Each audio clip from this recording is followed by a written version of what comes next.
we'll go into introducing our speaker for today. Elisa, you can take it away. Okay, so our speaker today is Sayda Naz Hai. She has over 30 years of experience in small business startup, development, operations, and management.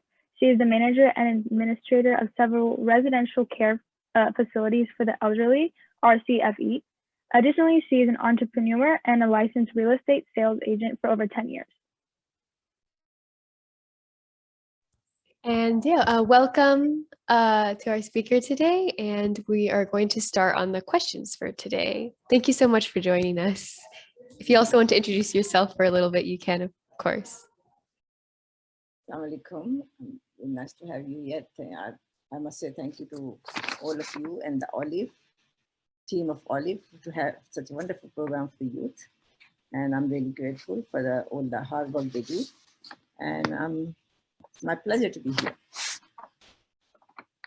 We're glad to have you with us too. So we're going to start with the questions. Me and Eliza will alternate with them. But we have a few questions for them, and we're very, very looking forward to hearing your story today. So our first question is, can you please describe a life-changing moment / lesson learned and how you think it has made you who you are today? A life-changing moment was at the age of 15. I got married in Pakistan to my cousin, and within 15 days moved to England, London, without any, it's a culture shock, language barrier, and not knowing anything beside my little home in Rawalpindi, going to school, coming home, didn't have much interact with other people, and still came to England and started my life there. So that was a life-changing moment for me, and I did learn. I was in a hurry to learn everything, so I had to learn the language, I had to learn the culture, I had to mix with people, I had to learn how to run a household. So that was my life-changing moment. That's definitely a unique life experience to have such early in your life. I think moving across the world at such a young age, 15, a lot of us are in that age range, but things have definitely changed and the stages of life are different. But to hear someone going through such a big change in your life at that age is... Yeah, like my children tell me, Mom, you were a child bride. They always call me, our mom was a child bride and she was thrown into the world without any knowledge. A lot of our grandparents, we hear them marrying young, and it's very common. What can our teenage participants learn from your life experience, maybe particularly from that experience or any others? I learned a lot from a life, every experience, all the periods, everything you go through, it's a learning, it's a stepping stone, and it's a learning stone. And you just learn from your life how not to make mistake. My biggest thing is I've learned in life, we all make mistakes and we are going to make millions of mistakes. The thing I've been telling my kids and everybody I tell, you make mistakes, it's okay to make mistakes. I've learned a lesson from it, never to repeat it, and move on. That's my biggest thing. And don't give up. Whatever you want to achieve, think in your mind, have a thought, this is what you want to achieve. And you should start, your imagination should be bigger. And you start with a small thing, your imagination should be bigger. You start with a small thing and determination to work on it. That's what I've learned. So I always go for the stars. I might find something in the middle, catch it there, but I always go higher. My aims are always high. Thank you for sharing. Do you remember any specific mistakes you made as a teenager that you learned from? Specific mistakes, not really that I remember, but maybe I made few mistakes in my business world, choosing the wrong partner to go in a business with, not making enough inquiries about them, and having a lot of loss because of that. So that's what I've So done. this kind of relates to my next question. I was going to ask, like, do you have any regrets that you've made in your life? I don't have much regret, but I have one regret that I didn't go for a higher education or further education. But that's the regret I have, and I do find it, but it doesn't hold me back to do anything. It never held me back. If I can't do anything,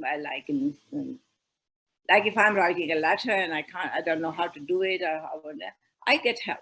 I ask people help, please help. So I get a lot of help. I get help from my children, and I help get with a friend, but it never stopped me doing anything. And that's the I do have regret about not going to the college or university or getting a higher education, because I was in Urdu medium school, high school, metric, and came over, and that's only the qualification I have. But that doesn't stop me doing anything and running a business, starting business. I'm an entrepreneur. I've started several businesses, and very successfully. Thank you so much for sharing. And that having a higher education is not necessary for success in your life is definitely inspiring to hear. Also, was there any particular obstacles that you faced in your life? Maybe something that was very difficult to deal with at the time, but that helps you become resilient? Yeah, my biggest obstacle was when I was 18 years old. I had 2 children, and I really wanted to go to school, and I didn't know how to go to school, and I go further and do something. That was my biggest obstacle. I had kids at home. I was not allowed, but the timing was not right. Maybe I would say. So that is what I faced, and I found it very hard to do that time. That time was my biggest. I really need to go to school. I really need to do this, and I really need to do that. But how am I going to do it with these 2 kids? And I had no help, no relatives, not really good friends or anything like that. So I had to deal with it myself. That's it. But that opened other ways for me. And instead of doing that, what I wanted to do, I started looking into different things, like taking care of the kids and starting my businesses, started reading on those things. So if one door closes, as we say, Allah opens 70 more doors for you. Yeah, to hear people look back on their life and maybe express something that was really hard for them to go through, but maybe led them to other opportunities is inspiring. One last question we do have is, since we've all gone through a pandemic in this last year, I wanted to ask if there has been any world events that have had a significant or big impact on your life, and maybe if you'd like to share them with us. The biggest effect on me mentally, and I was really upset about something, was attack on Iraq. That really affected me very badly. And that made me think where we are, what we are doing, what we should be doing.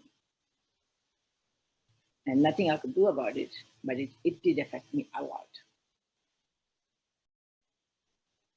I would say in a positive way, because I started thinking in a positive way, what can be done, what can be, but I'm not a politician, so I really nothing much I can do about it. But it did affect me. I read a lot about it. Started reading about it, why it happened, how it happened, how could it have been stopped. But I just gained knowledge.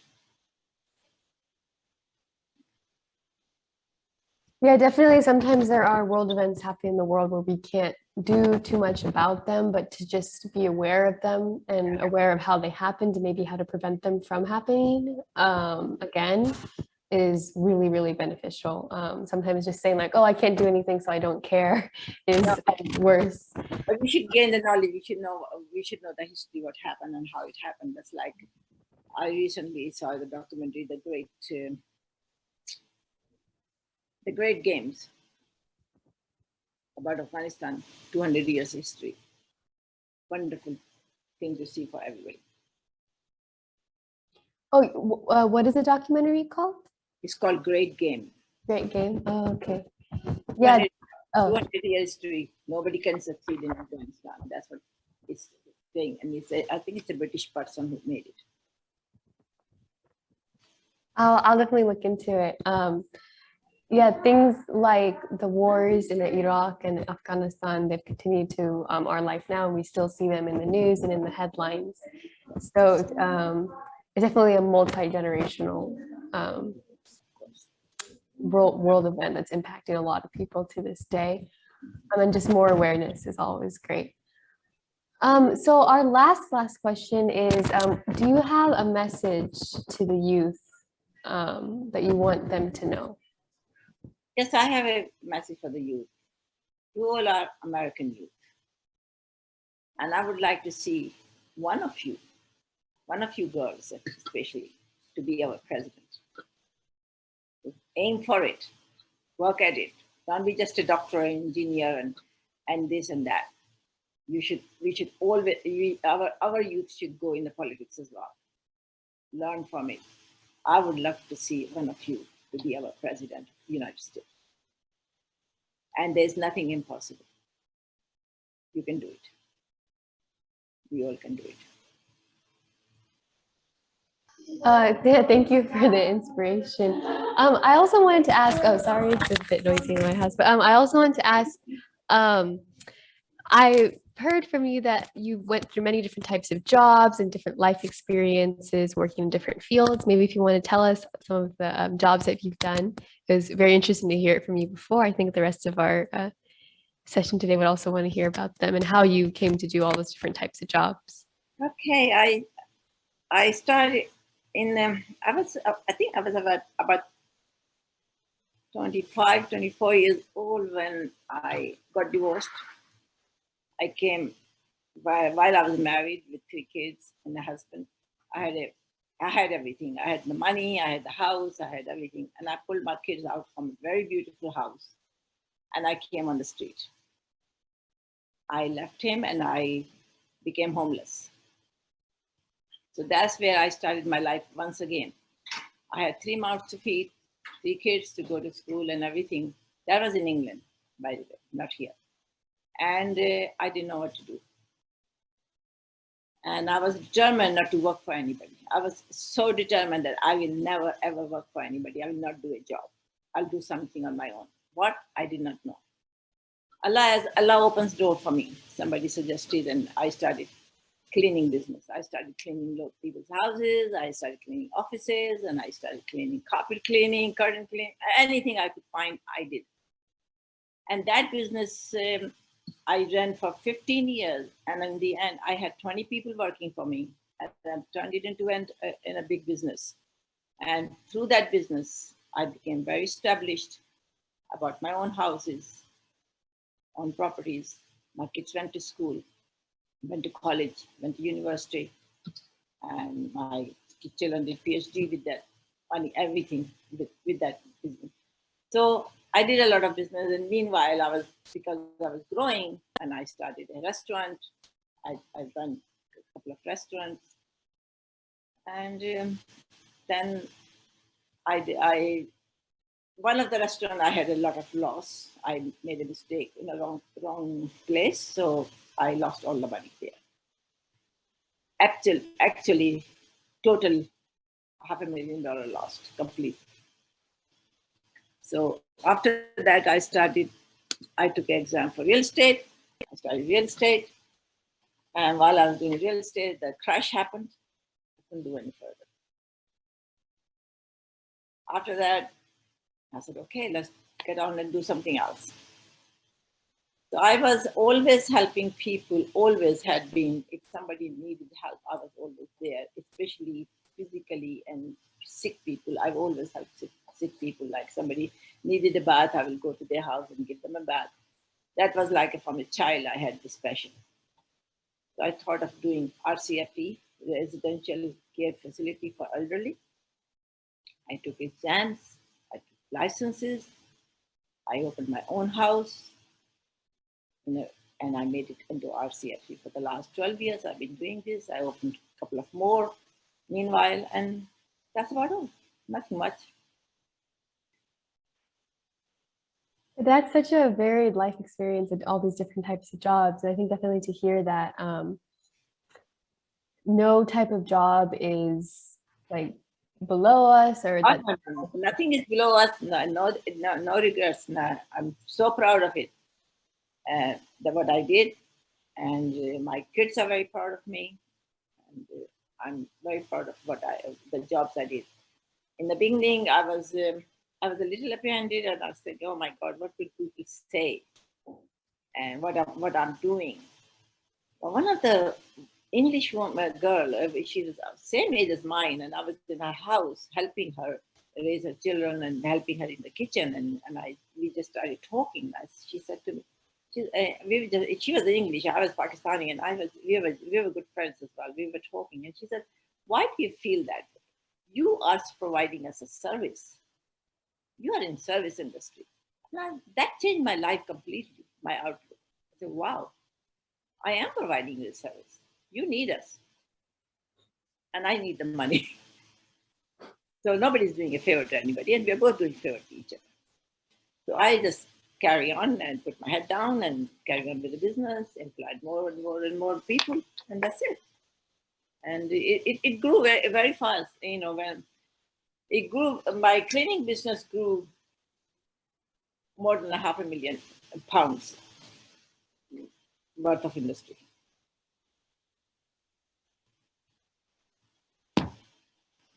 That's amazing to hear, and definitely a good thing to keep in mind that any type of job they provide is you're providing a service and it's still valuable. So we have quite a few questions in the chat. I think we can do a few of them. I can read them, or maybe Eliza, do you mind reading them out? It's a little bit hard for me to see all of them right now. Yeah. Okay. So the first question is, did you find any differences between the UK and America culturally or socially? Culturally, no. Socially, yes. UK is more close-knit community we had. Even the neighbors, where I had, my neighbors were very, very friendly, and we were just kind of going in and out each other's houses. There were some Irish friends, neighbors I had, some black neighbors I had, some English one. But when I came here, I found myself quite isolated because people are not all that friendly. But then I realized it's not because other people are not friendly, because we don't approach them either. So I started inviting my neighbors into my house, and now our neighborhood here is become one family. So that's what I found it very difficult in the beginning, but I found a solution to that problem, that why should we not get to know our neighbors? As in Islam, it says you should know 40 houses of your neighborhood, you should get to know them. So I know at least 20, 25 neighbors who are very friendly with me. So yeah, I think it's important. Sorry. Yeah. I think it's important that we all open up socially, especially after the pandemic and quarantine and everything. Yes, because I do ask our Pakistani community, I say, how many, you have so many parties, how many neighbors do you ever invite in your house in those parties? Most of the time, none. So why not? They're the first one, they should come. So that's what I believe in, and I preach with it, and I say, get to know your neighbors. People have very bad opinion about the Muslim community. If there are a million Muslims living in this country, and they have 3 neighbors, and they become really friendly with their three neighbors like a home, then you will have 3 million people will change their mind about Muslim community. So Yeah, that's a really good point. I agree. Our next question is, what was your favorite job? This is by Rubina. Every job I did I enjoyed it, thoroughly enjoyed it, and really worked hard at it. But at the moment, I'm really very passionate about elderly care, especially when an old person is lying in bed and can't feed themselves, and I feed them and I change them, and I feel very happy about it. That I'm doing it. I'm doing worthwhile work. I'm really enjoying this work, and I don't think I would like to do any other business now. At this age, I'm done, and I'm going to carry on with elderly care because I'm very passionate about this business, and it gives me a lot of satisfaction that at their end of their life, I'm there for them and I'm helping. Yeah, thank you for sharing. So I know all of us obviously want to be here because we are involved in all of community services, which is also helping elderly. The next question is, who was your role model growing up? My role model growing up, I used to read Iqbal a lot when I was little, a lot. He's my role model, really role model. Allama Iqbal, the poet. I am very impressed with him. I'm really like his philosophy of life. So I'm very impressed with him. I read him a lot. Not now, but I used to. The next question is from Amira. She asked, do you have any dreams that you have yet to fulfill?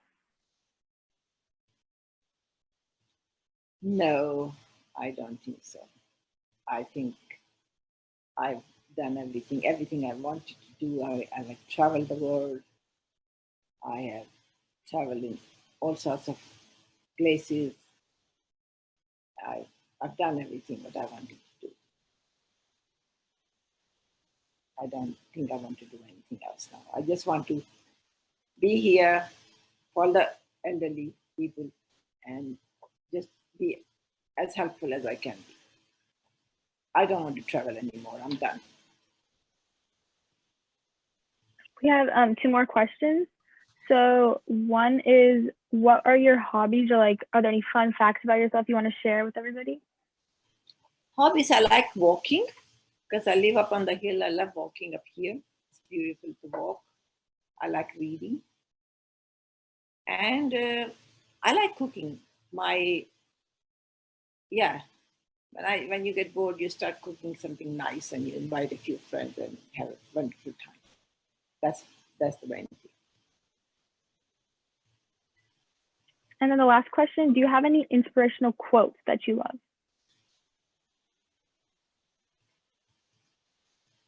I think I read somewhere, quitter never quits. Something like that. I can't remember the quote. Quitter never. I can't remember. I love that quote, but I can't remember that one. I don't know. I can't. Okay, no problem. Thank you so much for sharing. Raneem, you want to take it from here? Yeah, thank you so much for answering all these questions. So our last thing we're going to end today's session with is we actually prepared a fun trivia Kahoot for everyone based on our speaker's life stories and also some of the jobs that she was mentioning. I found it very interesting that she went through so many different jobs in her life. So whoever's been paying attention to the story time, let's see if you can win this. All right, so I'm going to start sharing my screen to a Kahoot, and everyone please go to kahoot.it and put in this pin. Can you guys see this? Yep. Okay.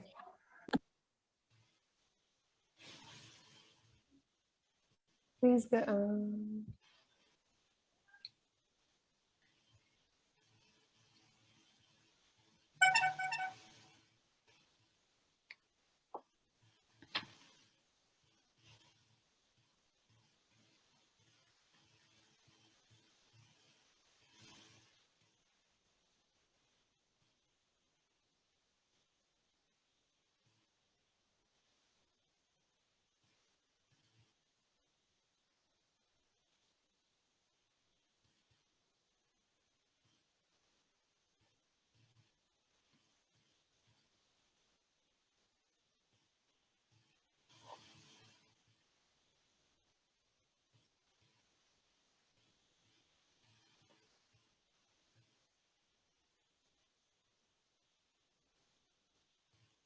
I'm gonna play the Kahoot music or name because I think you need it.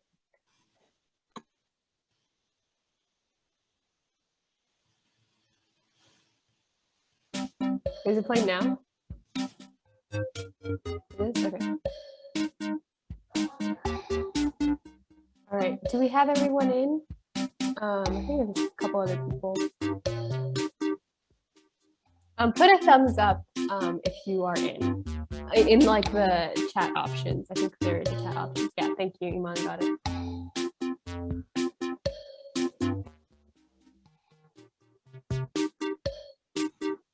I'll give everyone one more minute and then I'll start.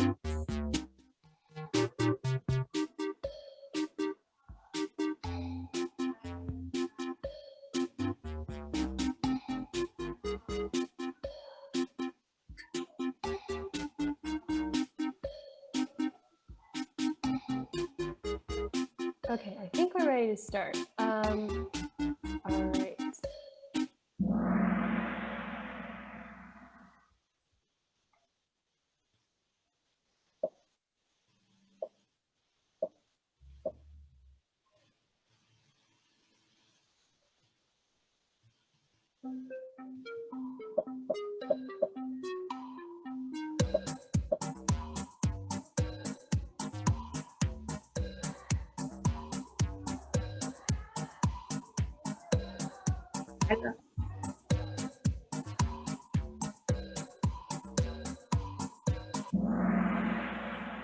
Good job, everyone. Everyone got this one. Let's see about the next one. Ooh, Josefa was. All right. We're gonna move on to the next one.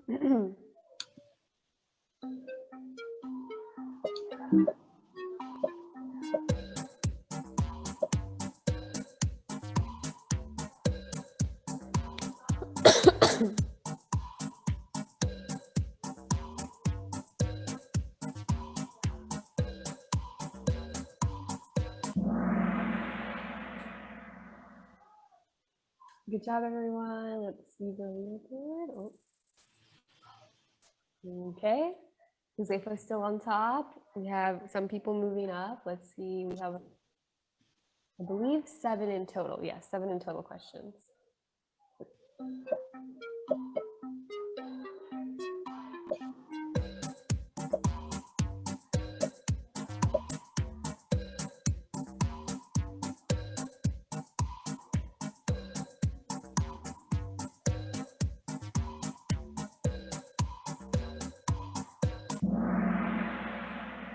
Good job, everyone, for remembering. That was one of the first questions, and you mentioned that she married and moved to England when she was.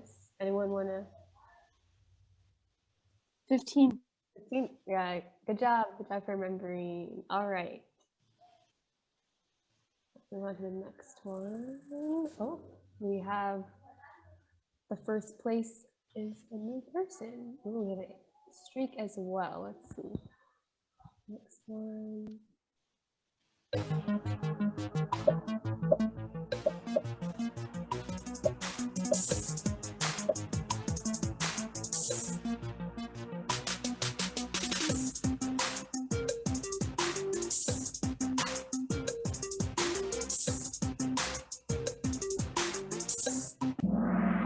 Oh, okay, we have some split on this. We had people answering restaurant owner and barber. The correct answer is barber.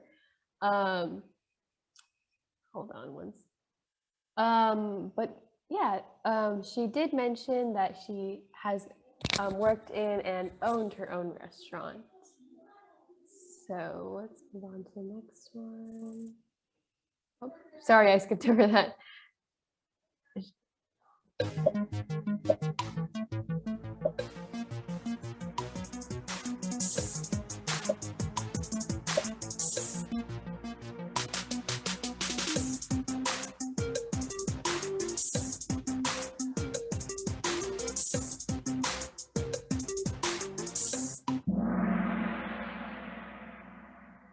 Good job, everyone.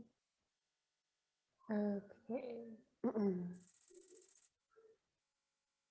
All right, got Josefa back on top. How many questions we have left? We have 2 more questions.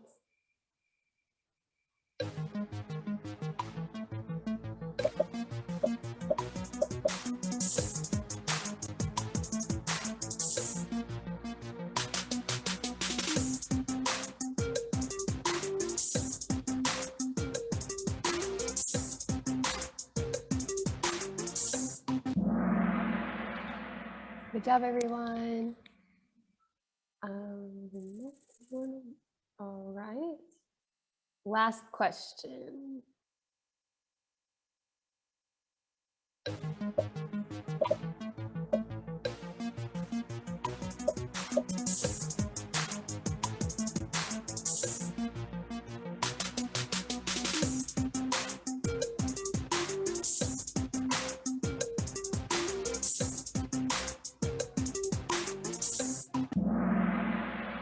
Good job, everyone.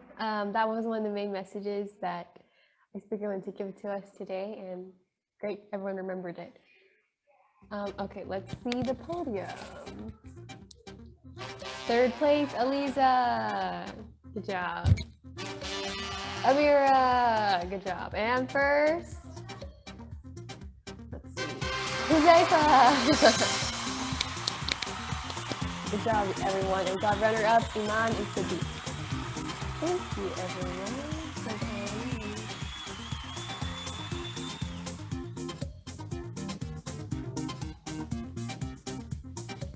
Okay. All right. All right. So that concludes our session today. Thank you, everyone, so much for joining.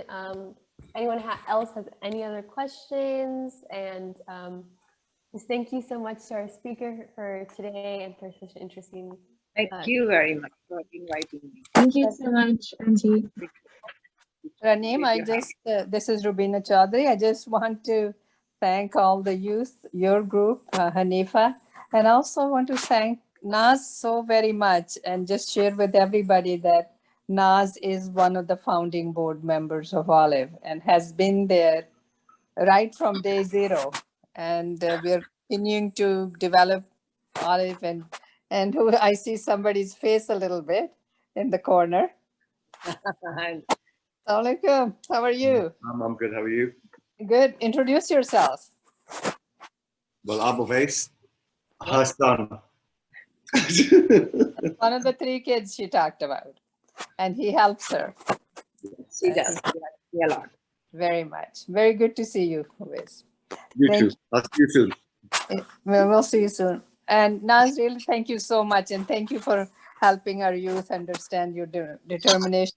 Each time I sit with Naz, I talk with Naz, I go away motivated and inspired, and I'm glad that you all had an opportunity to hear from her. And I learned so much today from you, Naz, as well. Thank you so much. Thank you. Rubina, you've been an inspiration yourself. Thank you. Thank you, Raneem. Thank you, girls. Doing a great job.